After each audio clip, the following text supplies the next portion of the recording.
Bisogna avere più bae, e il figà più grande bisogna, più coraggio che vuoi, quando che te si più fiacco. Qua, se destirà intera il paron nostro, copa morto, bon iera, gran lavoratore, ed adesso se partera. Chi che va via adesso, da sto affare de guerra, chi che gascaga, se pentirà finché il vive. A so vecchio de anni, non voglio più muovermi di qua col me paron, che volevo ben come un fradeo. Qua voglio restare e tirare i lacchiti, no darghe più peso a terra.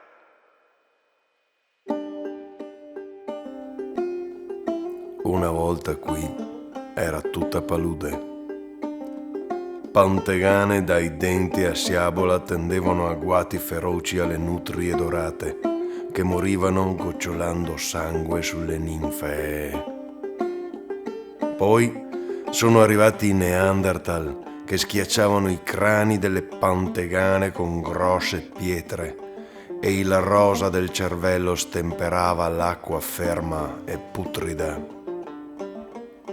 Poi sono arrivati gli Homo sapiens sapiens che trafiggevano i Neanderthal con lance dalla punta d'osso, estinguendoli ovunque, tranne che in alcune osterie della bassa. E allora gli eneti dai bei cavalli liberi nella pianura, da cui straeche e sfilaci e latte de giumenta fermentato, ottimo pa sgropparse, pessimo pa imbriagarse. E sono calati i Celti, nudi, coperti solo d'oro e dai cappelli di gesso, che hanno decapitato gli eneti e messo le loro teste sulla mensola della cucina, e che han portato birra e porsei.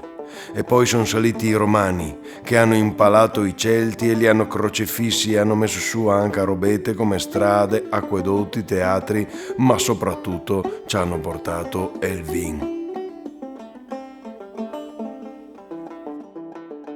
Storia sanguinaria del Veneto, parte prima, gli antichi.